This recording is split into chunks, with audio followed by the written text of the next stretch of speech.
Your best area? Up. Kicking? Yeah. Yes, ladies and gentlemen, welcome back to Warrior Code International. I am in Thailand, in Phuket. That's my second full day here. And now I'm going to Bangtao Gym because I will be speaking, I will be introducing myself to their owner, co-owner. I will try to get in contact with those people and I will ask them to film in their gym, not only today, but on a daily basis, because that's the biggest reason why I came here to Bangtao and not to another place in Thailand or Phuket, because I want to be close to the fighters. I want to be close to the gym, Bangtao Gym. I know there are a lot of high-level fighters competing there, training there. So I want to be around them. I want to be conducting interviews, creating content, shooting content. So it's very important to be there. And I am a little bit nervous, to be honest, because yeah, I have to introduce myself. I have to get to know them. And it will be an interesting experience. We went yesterday to Bangtao, but we did not speak to anyone. I saw Chris Curtis from a distance. I know that Brad Riddell is a kickbox trainer there, also an MMA trainer. So there are a lot of big names around, walking around there. Also PFL fighters, UFC fighters, one championship fighters. So I will go there now, I'll speak to those people, introduce myself, try to connect Warrior Code International, Warrior Code also, and Bangtao Gym. Maybe we can create a partnership, let's see that. So yes, a little bit nervous, but motivated. So let's go, let's follow me. And this will be a big step in my journey here in Thailand. So let's make it happen, let's go. So I'm very, very willing to meet Chris Curtis because he's an MMA fighter who's got about 100 fights, if we count also the amateur fights. He's got a very interesting style of fighting. He's a southpaw and he's always jabbing with that right hand. He jabs all the time. I'm in the middle of the street, by the way, so it's a bit dangerous to be shadow boxing here. But Chris Curtis, his style is a lot of jabs with the right hand, a brutal left hand. I mean, the way he knocked out Buckley in one of their fights, Buckley threw a high kick, and while Buckley was out of balance, Chris gave him a left hand straight through the pipe, knocked him out. Brutal, brutal shot. So it's a very interesting person to meet. I also know that he's a very good friend of Sean Strickland. So he's a very good friend of Sean Strickland, and they've got a very interesting relationship because they have been kicked out of three gyms just because of fist fights which they had among each other. So they're very close friends. Chris Curtis was very happy when Sean Strickland became champion, when he beat Israel Adesanya in a couple of years ago. But they've got a very strange relationship and they all very often fight with each other. So I will ask Chris about their relationship with Sean Strickland. One of the most polarizing figures in mixed martial arts is Sean Strickland. So many things to discuss with those people. Yesterday, by the way, I was in a shop and I saw a guy with a very strange ear, you know, the MMA ear. So I knew it immediately that was a fighter. So I spoke with him and he told me, yeah, my name is Isam. I said, oh, Isam Makhachev. Or he was like, no. And he showed me ontology. I asked him to show me ontology. He's also a professional MMA fighter, very difficult last name. I believe he comes from the Russian region, so maybe Dagestan, Chechnya. I will ask him today if I see him. But he told me, if you come tomorrow to Bangtao Gym at 4 p.m., we will be training. There will be a wrestling training. So I was like, you know, that's a big opportunity. Let's go. Patrick is with me. We're going that way. And I'm very, very willing to meet the owners, the trainers, the fighters. So it's a very big day and I'm taking you with me in this journey. So let's make the gym happen, yes. We are on our way to the gym, but what I see behind me is the local pub, Bangtao. So that's an Irish pub. And probably the people who know me, the people who know me well, know that Conor McGregor was my inspiration to start with combat sports. And he was a big role model for me, and I wish him all the best. I hope he finds peace in his life, because I know he's been going through certain things. But to see an Irish pub here in Thailand, I did not expect that. But I must say, it's not really full. There are a couple of white people over there, but it's not really full. But anyways, we need to continue on our way. So the pressure is building up and let's see what happens there. I hope we will have a breakthrough today, so let's see what happens. So as you can see, now it's the rainy season in Thailand.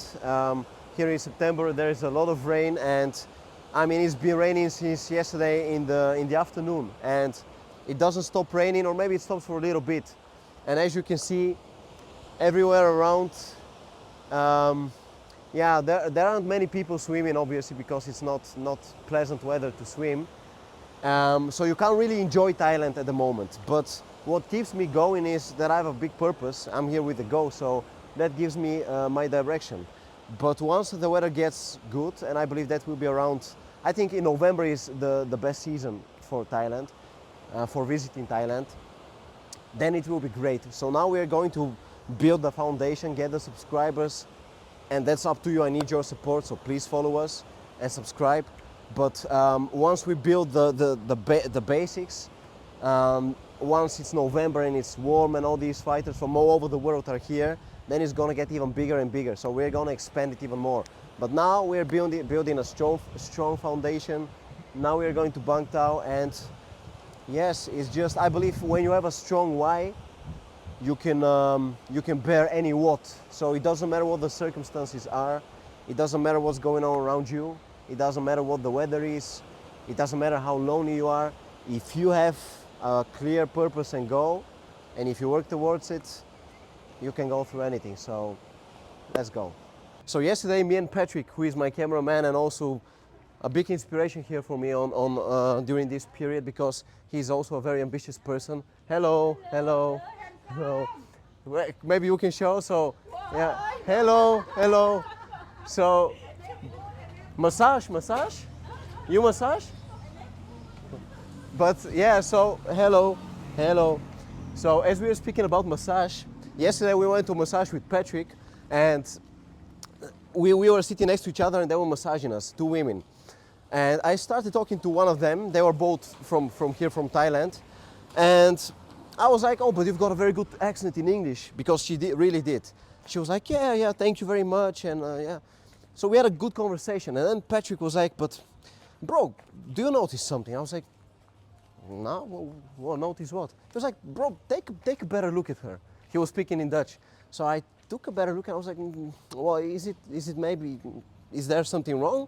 He was like, well, take a better look. So I looked again and I couldn't realize it, but he explained to me, look, this is a she-male, this is a lady boy. So I was like, no man, come on. Because I did not expect it at all. I completely did not expect it. Like, she looked very, very much like a woman. So I could not believe that it was a she-male. But then, a couple of seconds later, I think I dropped something and or I said something to her and she said, oh? And I heard that deep voice. She was like, oh? Like a male voice. And I was like, oh, he was damn right, Patrick was damn right. So, yeah, it was a very uncomfortable situation. I did not get massaged by her, thank God. But yeah, man, that was I'm telling you, it's very difficult to recognize them. It's really difficult. Like, I had heard that in the past, but now I can actually see it's very difficult to recognize. But anyways, let's go to Bangtao and forget about the she-males. Let's go. So yes, ladies and gentlemen, we are at Bangtao, and I just spoke to one of the fighters who will be wrestling in a bit. His name is Norris. He's an MMA fighter from Ireland, but also half Lithuanian, I believe. And we had a conversation with him, so we will shoot some content in the upcoming time, in the near future. So very interesting. He's a professional MMA fighter, record of 4 wins and 0 losses. So it will be very cool to speak with him. The MMA group, which is wrestling, is gonna start right now. I would like to show you more, but it's just, we have not spoken to George, to the co-owner, so I don't want to shoot any content before he agrees. But anyways, there will be content. We are getting there, so follow us. Harun, thank you very much for taking the time. We are in front of Bangtao Gym. It's a very big coincidence because I have been the commentator of your fights at Cage Warriors Academy Lowlands. Yes. Actually, you scored a big knockout in one of the fights, and I was commentating the fight. Yeah. And now we come across each other here at Bangtao. This is crazy shit, crazy random shit. Yeah, I man. Swear. But so since the last time I've seen you, you've become a professional fighter. 4 wins, 0 losses. Tell me, how did you move up so quickly, and how did you get that record? I don't know. I trained many years. You know, I started 4 years ago MMA, and I wanted to be a pro fighter, and then I go all in. Mm-hmm. That's the reason that I'm staying here, you know. Yeah, but what brought you to Thailand? Why did you come here to Bangtao? I was 2 years ago here. There I was the amateur fighter, Yeah. but now I'm a pro fighter and I can train with other people, you know. They are pro too, very, very good people from one championship, from PFL, and that's a big win for me. I can learn from them, they can learn from me, I can learn more techniques, my IQ goes more up, you know. Yeah. Yeah, amazing. I also saw that Chris Curtis is training, the UFC fighter. He's also here. I mean, people from all over the world. But can you tell me, as a professional fighter, 4 wins, 0 losses, what is your goal for the rest of this year? What would you like to do this year? I do a fight camp here because I'm fighting in October in Cologne, in Octagon, you know, maybe. And yeah, that's the reason that I'm here. Octagon MMA, I see big stadiums, I see a very professional organization, but you're the person who competes there. What is it like to compete at Octagon MMA? It will be your first time, right? At Octagon MMA? Yeah, of course. It's So my what pro- is it like? What kind of experience? What do you expect? I expect so much noise, you know, but I love this. I still love this. If I see, so if I go into the cage or to my cage, I look around and see really, really everything, and I love this, you know. And for first time in my life, I go to fight with 25,000 people, and I wanted since I'm a kid, you know, and this is my dream, and I want to live it, you know. But let's say I speak. There are like these flying insects all the time. We cannot I cannot. Every time I'm always moving my legs because they're biting me. Yeah, me too. Yeah, but like imagine. So let's imagine that I speak with the Harun from who was competing at Cage Warriors Academy Lowlands as an amateur. Yeah. And you were a very good amateur. But imagine that I speak with him and I tell him, hey, in a couple of years you will be fighting in front of 25,000 people. What do you think? How would he react? How would he have reacted if he had heard this? He knows this. He knows it. So But how did he know? knows it. I've trained very, very hard, and I go through very, very hard times. You know, my last 3 amateur fights I lost, and then I told to my managers, I have 2. Please trust me. I want to go pro. And then I did these fights and won all of this. But okay, but in such a case, many people would say, look, Harun, you lost 3 amateur fights in a row. Maybe it's not a smart decision to move as a professional or to the professional rankings. Yeah. But you believed. Why did you believe? Where did it come from, that belief? Because I didn't work only on my techniques. I did so much work here, you know. And how did you do that? The mental work, how do you do that? I don't know. It's like, bam, I wanted so much to be a pro fighter, you know, and I cut everything, you know. All my time goes for training, food, rest, training. You know, I hadn't time. I knew I must. I don't know how to say in English, but opfern, like victim, you know. And the victims are my family, my friends. I can't see them, you know. You have to sacrifice a lot. Yeah. Sacrifice a lot, yeah. Yeah, and that's the reason that I'm staying here. Yeah, but I can tell you, hey, I really, I did enjoy that, but it was really hard too, you know. Yeah. But I love this. It's funny. But your sport, you say it's funny, but your sport, you enter a cage and you try to knock each other out. You try to submit each other. Yeah. It's a very dangerous sport. So, why do you choose this lifestyle? It's a very dangerous lifestyle. I don't know. This is like, I did kickboxing. I did taekwondo many years. You know, I have so much fights, but MMA was another adventure for me. You know, to learn so much things, learn grappling, learn wrestling, learn striking again in MMA style, and that's the reason that I moved to MMA. And I love to learn new things, you know. Yeah, Yeah, but I love this. for example, in the Netherlands, because I lived in the Netherlands for 8 years, and you've got very high-level kickboxing. But I noticed that many kickboxers in the Netherlands, when they move to MMA, their striking doesn't work. So, what is it about kickboxing that it very often does not translate well into MMA? What's the problem with kickboxing? I think this is not a problem, but you must, how do you say? You have to make a switch, a change. Yeah, the MMA striking is just different, you know, because you must expect a takedown, you know, and then you have some grapplers with long arms, you know, the reach, everything. You must really, really be concentrate every time, every second, you know. You can't look away or something. In kickboxing, for example, we can stay like here, we can do like a low kick or punch, and you must not expect a takedown or something. You know what I mean? Yeah, so in kickboxing you don't worry about the takedowns, but also I think in kickboxing you've got the big gloves, so you can always like cover yourself. Yeah, the gloves too. Yeah. Yeah, Okay. but also the distance. What is, because I think in MMA you've got a very big distance, right? Like if we were to fight in MMA, we would be like here, I think, right? Yeah, of course. And kickboxing is very close. Could you tell me, what, as a fighter, what is your specialty? Like, what is the part of the game which you are an expert in? What is your best area? Pop. Kicking? Yeah. Yeah. But do you think? Yeah. Tell me about why kicking? I'm a Taekwondo black belt, first dan, and yeah, I work every time on my kicks. Yeah. Always. Yeah, because you showed me we just looked at the reel where you knocked the other person out with a head kick, and I was commentating, which is crazy. Can you tell me what is the goal for you? What do you want to achieve in general as a fighter?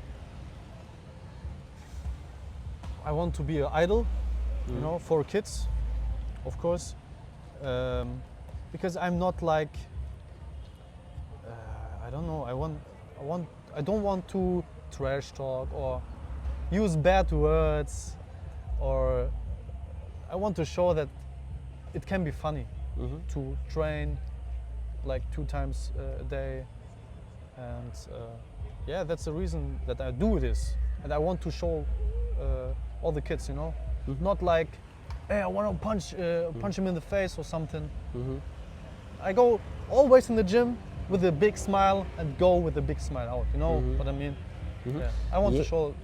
You want to be a good example. Yeah. But in this game, in martial arts, not in martial arts, but in MMA, I would say, you see that trash talk is what sells. You very often see that the biggest trash talkers, for example, Kobe Covington, they get very far. So how you don't want to trash talk, but that's what sells. So what is your perspective on this?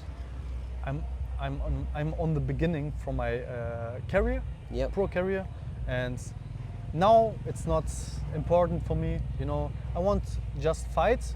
I know the time will come when I must trash talk. You know, but I can do this. Of course. So you're open to changing this a little bit in the future, eventually. Yeah. But tell me now, you are going back to Germany in 10 days, yes? Yeah. Can you tell me what's the difference between living in Germany and training there and living in Thailand, Phuket, and training here? So in Germany, I do this too, like 2 times training, you know, but I work there too. There's my family, there are my friends. We have so much paperwork in Germany, you know this, maybe. Yeah. And so much stress, and here I can only concentrate on training, rest, training, you know? Yeah. Only focusing on my fucking fight. But for the people who have never been to Phuket, to Thailand, what would you say about the lifestyle here? Well, what kind of life is it? And what kind of people are the people from Thailand? I would say natural. You know, I have the beach here. You have so many fruits like here. It's not like in Germany, modern buildings or something, you know. If you look around, there are just buildings, and it's simple, but how do I say in English? It's simple, but you have everything that you need. Yeah. Right. Yeah, and people are also very humble. I notice that people are very humble. Very nice here. Very. Yeah. I talk a lot with Thai people. You know, they are so friendly, so lovely. But can you tell me a couple of last questions? So, very soon you will have to fight in front of 25,000 people. Yeah. So you will be sitting in that dressing room and you will know that you have to step in the octagon in front of such a huge crowd. What will be going through your mind at that moment? What do you think? I will enjoy that, of course. I will enjoy. Yeah? Yeah. And but the pressure, like do you experience pressure, or how do you deal with pressure? Always with smiling. Yeah? I enjoy everything in my life. Yeah. I'm like, I trust only God, you know. Yeah. He gives me everything, and that's the reason that I are friendly, happy to have this all, you know. Okay. You appreciate everything and you trust God. Yeah. But imagine then that I meet you, let's say 10 years from now. Let's say that's the end of your career probably. What will you have achieved as a fighter? Where will you stand before you finish your career? I think I will have my own gym with my own kids, with my own groups, and I will travel a lot, you know, to see many cultures from the world, and yeah. But as a fighter, what will you have achieved? Will you be a UFC Okay. champion? What? Yeah, it's everybody's dream, you know, UFC. Maybe it's possible too for me, of course, Yeah. my style, and I want to go there too. Yeah. Yeah, if I go there, I'm happy, you know. But I just give my best. I can't say I'm there in 10 years. You know what I mean? Yeah. I just give my best. But of course, I want to be in UFC. Yeah. Because, it would be very nice. Yeah. Of course, yeah. But one last question. It's let's say a deep question. So let's say you can speak to Harun, who was on a 3-fight losing streak as an amateur, and you know now that you have 4 wins as a professional, it's going great. You're gonna fight in front of 25,000 people. What would you say to that Harun, who with all the losses? What would you tell him? What is your advice for him? I would not change something. You know, I'm still proud of him. If you heard this, I'm still proud of him because you know, I had the losing streaks, but I still didn't give up. You know, I still trained. Yeah. Yeah. It's So like- don't give up. Yeah. That's don't the give up. advice. Yeah. Just Yeah. be humble. Like every time, you know. Yeah. Yeah. Stay humble. Don't give up. Keep on going. Don't change anything. Well, I appreciate the time. Maybe we can film something together in the upcoming days because you are still here, some content. Of course. Let's see. But I appreciate the time and I wish you all the best. Yeah. Thank you. Thank too. you. Thank you. Yes, ladies and gentlemen, I mean, what a day here in Phuket. It was raining all the time, you know, I spent a lot of time at home. But then we went to Bangtao. I spoke to George, who is one of the trainers and co-owners of Bangtao, the gym. And he basically told me, all right, send me a message via WhatsApp, and then we can connect you to the right person, and then we'll discuss if you can do your interviews here. So that was great news. I'm gonna send him a message. And we spoke to Harun, who is actually a professional MMA fighter. The last time I saw him a couple of years ago, he was an amateur. Now he's a professional, 4-0 record, so he's doing pretty well. And you heard in his story, there was a stage where he had lost 3 times in a row as an amateur, but he kept on believing in himself. He transitioned to professional MMA, and now he's undefeated, and he's gonna fight in front of 25,000 people. So imagine, that's just another proof that a person who does not lose hope can get very far in life. And I mean, look at the place. I mean, this is just, yeah. I am beyond grateful.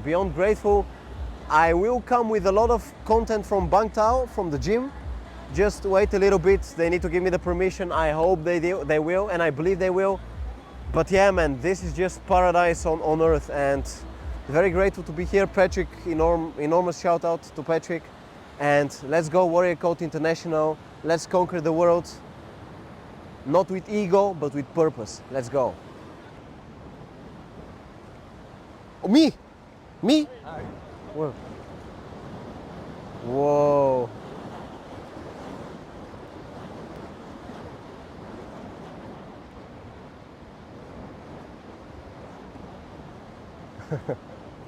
The fuck?